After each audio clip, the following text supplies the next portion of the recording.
बिस्मिल्लाहिर्रहमानिर्रहीम। प्यारे बच्चों, अस्सलाम वालेकुम रहमतुल्लाहि व बरकातुहू। आज जो 10th के लिए हमारा टॉपिक रहेगा वो रहेगा रिसोर्स प्लानिंग। तो planning is widely accepted strategy for judicious use of resources. It has importance in a country like India, which has a numerous diversity in the availability of resources. तो India में resource planning की बहुत ज़्यादा importance है, क्योंकि यहाँ पर resources तो हैं लेकिन उनको प्लान अच्छे से नहीं किया जाता. There are regions which are rich in certain types of resources. कुछ इलाके हमारे इंडिया में ऐसे हैं जहाँ पर बहुत सारे रिसोर्सेज पाए जाते हैं, but are sufficient in some other resources, deficient in some. कुछ अलग रिसोर्स, कुछ और रिसोर्स हैं जहाँ जो उस इलाके पर नहीं पाए जाते. कुछ रिसोर्सेज में कुछ इलाके बहुत रिच है, कहीं पर एक रिसोर्स पाया जाता है, कहीं पर दूसरा रिसोर्स पाया जाता है. There are some regions which can be considered self sufficient in availability of resource, and there are some regions which have acute shortage of some vital resource. कुछ इलाके हैं जहाँ पर अच्छे रिसोर्स पाए जाते हैं, और कुछ ऐसे भी इलाके हैं जहाँ पर शॉर्टेज है रिसोर्स की. For example, the state of Jharkhand, Chhattisgarh and Madhya Pradesh are rich in mineral coal deposits. Chhattisgarh, Jharkhand और मध्य प्रदेश की जब बात करते हैं तो वहाँ पर कोल मिनरल बहुत ज़्यादा पाए जाते हैं. Arunachal Pradesh has abundance of water resources but lacks infrastructural development. Arunachal Pradesh में वाटर रिसोर्सेज बहुत ज़्यादा है लेकिन इंफ्रास्ट्रक्चरल डेवलपमेंट वहाँ पर नहीं है. State of Rajasthan is very well endowed with solar and wind energy but lacks in the water resources. अभी राजस्थान में सोलर एनर्जी बहुत पाई जाती है, विंड एनर्जी बहुत पाई जाती है, लेकिन वाटर रिसोर्सेज नहीं है वहाँ पर. The cold desserts of Ladakh is relatively isolated from the rest of the country. It has very rich cultural heritage but it is deficient in water. अभी लद्दाख की बात कही जाए तो वहाँ के जो कोल्ड डेजर्ट्स हैं वो इंडिया के कंट्री से बिल्कुल कटे हुए हैं, लेकिन जब हम देखते हैं वहाँ पर भी वाटर रिसोर्सेज की बहुत ज़्यादा कमी है. Infrastructure and some vital mineral.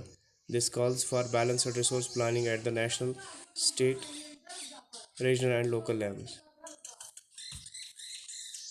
ठीक है. अभी रिसोर्स प्लानिंग इंडिया में क्या होता है, कैसे करेंगे हम. Resource planning is a complex process which involves identification and inventory of resource across the region of the country. पहले आप रिसोर्स को आइडेंटिफाई करेंगे, उसके बाद में इसको across region of the country आप देखेंगे कि कहाँ पर कौन से रिसोर्सेज पाए जाते हो, कहाँ पर क्या पाया जाता है. ठीक है. तो इस तरह से हो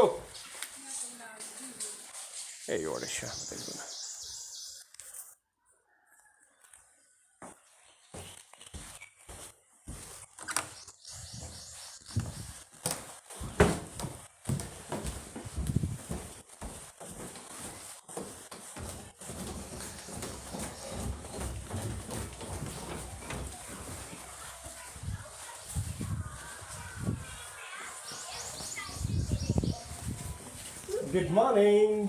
गुड मॉर्निंग. नहीं आप बैठो, मैं वापस आ रहा हूँ. मैं आप बैठो बैठना.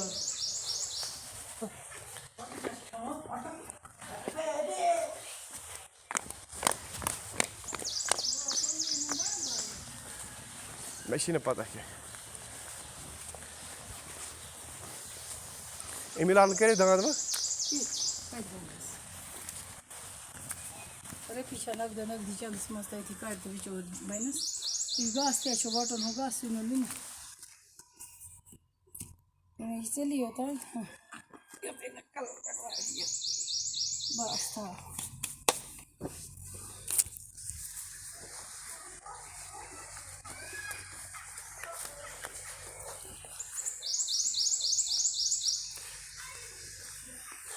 तो रिसोर्स प्लानिंग जो है, थोड़ा सा मैं बिज़ी हो गया था. तो this involves serving, mapping and quality and quantity estimation and measurement of the resources.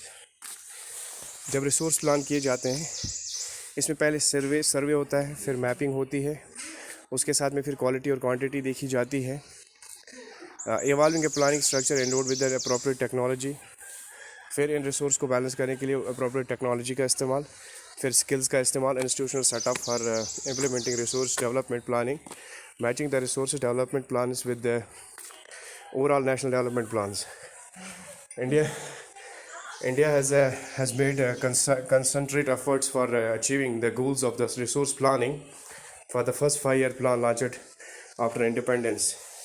यानी आज़ादी के बाद जो पहला 5 साला मंसूबा जो बना, आपको याद हो 5 ईयर प्लान्स आपने पढ़े होंगे, उससे वो 5 ईयर प्लान्स में भी सबसे पहले रिसोर्स प्लानिंग के लिए जो है इम्पोर्टेंस रिसोर्स प्लानिंग को दी गई थी.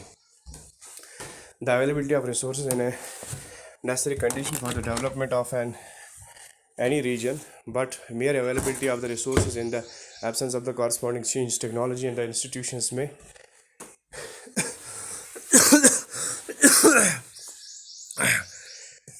may hide development. There are many regions in our country that are rich in resources, but these are included in economically backward regions. India में बहुत सारे रीजन्स हैं जो बहुत ही रिच हैं रिसोर्सेज में, चाहे रिसोर्स की बात करते हैं, लेकिन वो उन रिसोर्स को क्या है, वो रिसोर्स जो है रिच रिसोर्स पाए जाते हैं हमारी कंट्री में, लेकिन इनको इकोनॉमिकली बैकवर्ड रीजन में इंक्लूड किया गया है. On the country there are some regions which have a poor resource but they are economically developed. लेकिन दूसरी जगह पे जहाँ पर जो एक इलाका है जहाँ पर रिसोर्सेज बहुत कम है लेकिन वो इकोनॉमिकली डेवलपमेंट, जहाँ पर रिसोर्सेज ज़्यादा पाए जाते हैं वो इकोनॉमिकली बैकवर्ड रीजन्स कहलाए जाते हैं.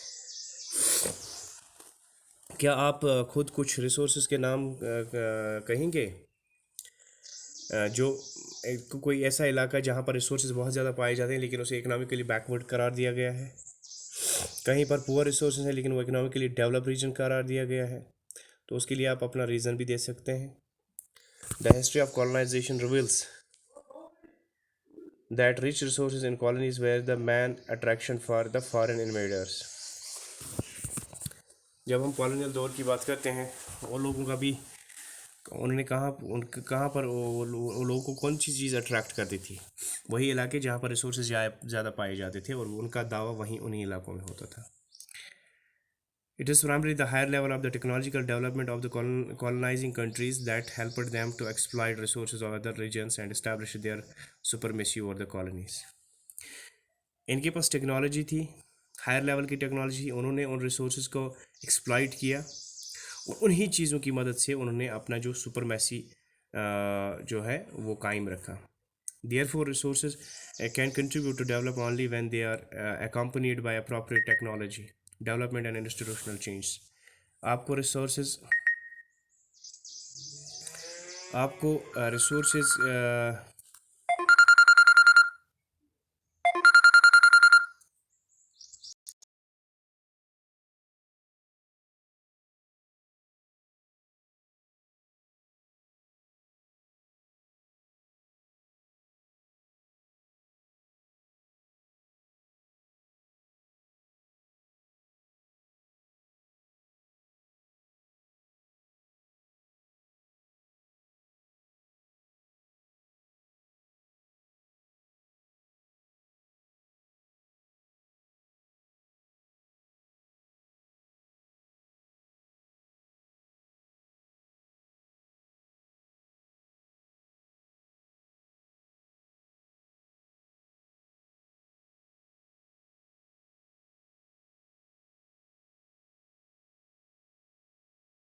तो यहाँ पर क्या होता है कि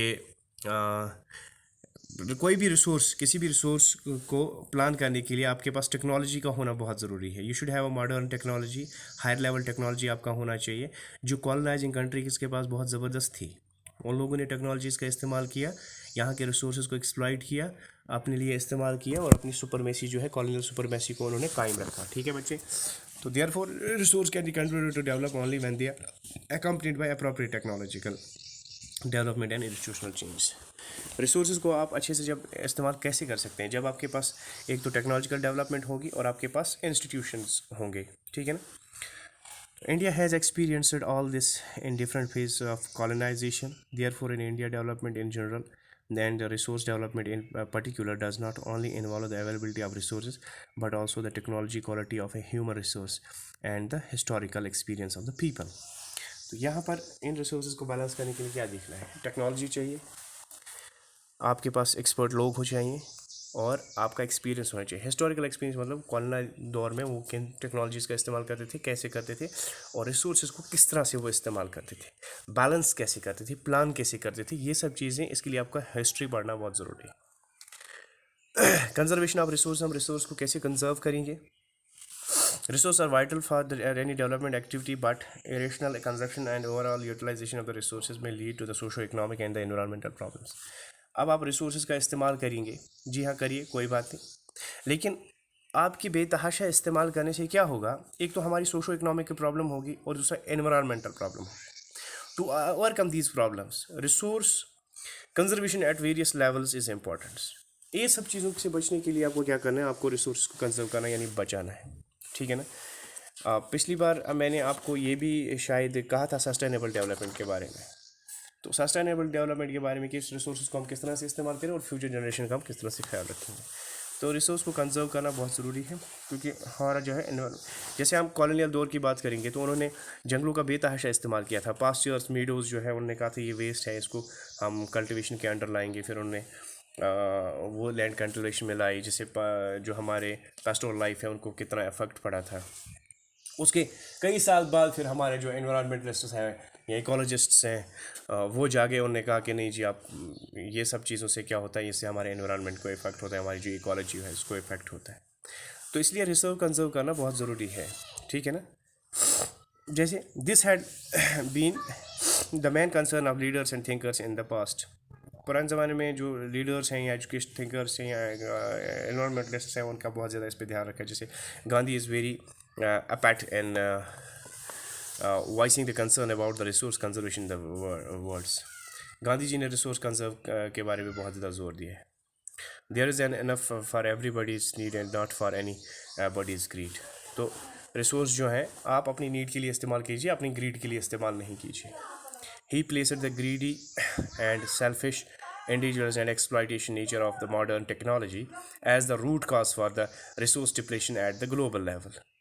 He was against mass production and wanted to replace it with the production by the mass. Mass production को वो replace करना चाहते थे production by the mass से। तो ये सब चीज़ें जो है रिसोर्स को लेकर आप बहुत ज़्यादा ध्यान में रख सकते हैं। रिजर्व कंजर्व करना, रिसोर्स को इस्तेमाल करना, उनका बैलेंस करना, उनको प्लान करना, ये आपकी भी जिम्मेदारी बनती है। All the international levels the club of Rome advocates resource conservation for the first time in a more systematic way in 1968। यानी जो रोम के क्लब में एक इंटरनेशनल लेवल क्लब, उन्होंने कंजर्वेशन ऑफ रिसोर्स की बात जब उन्होंने की तो एक सिस्टमैटिक मैनर में पहली बार उन्होंने 1968 में सोचा। सब्सिक्वेंटली फिर 1974 में क्या होता है, Gandhian philosophy was once again presented by Schweitzer in his book Small is Beautiful। Gandhi ji ने कहा था स्मॉल इज, वो तो रिसोर्स को लेकर उन्होंने कहा था 1974 में। The seminal contribution with respect to resources conserved at a global level was made by the Burton Commission report in 1978. This report introduced the concept of sustainable development। 1978 में जो बर्टन कमीशन रिपोर्ट दी थी उन्होंने sustainable development पे introduce किया था and advocated it as a means for resource conservation, which was subsequently published in a book entitled Our Common Future। ये एक book आई थी, उसमें भी उन्होंने इसको हाईलाइट किया था। फिर एक और एक सिग्निफिकेंट कंट्रीब्यूशन था जो अर्थ समिति पे बेस्ड था, जो रियो डी जेनेरियो में ब्राज़ील में 1992 में हुआ था। तो फिर लैंड रिसोर्सेज की जब हम बात करेंगे, जो हमारी टोटल लैंड है, लैंड अंडर इम्टोरियल रिलीफ फीचर्स, प्लेन्स जो हैं हमारे पास 43% प्लेन्स हैं। माउंटेन्स हमारे पास 30% है, तो प्लेट्यूज जो हैं वो हमारे पास 27%। अब इस चीज़ को देख कर देख रहे हैं कि हमारे लैंड रिसोर्सेज क्या है, लैंड यूटिलाइजेशन क्या होनी चाहिए। तो लैंड रिसोर्सेज जो है ये एक अलग टॉपिक है, इस पर एक अलग से बात करनी पड़ेगी, ठीक है बच्चों। तो अभी लैंड रिसोर्सेज के बारे में जब हम बात करेंगे तो ये एक बड़ा टॉपिक है, एक नया टॉपिक है, इसलिए मेरी आपसे विनती है कि ये टॉपिक मुझे यहीं पे ख़त्म करना पड़ेगा। इंशाल्लाह अगले वीडियो में आपसे फिर से मिलेंगे, तब तक के लिए खुदा हाफिज़, अस्सलाम वालेकुम।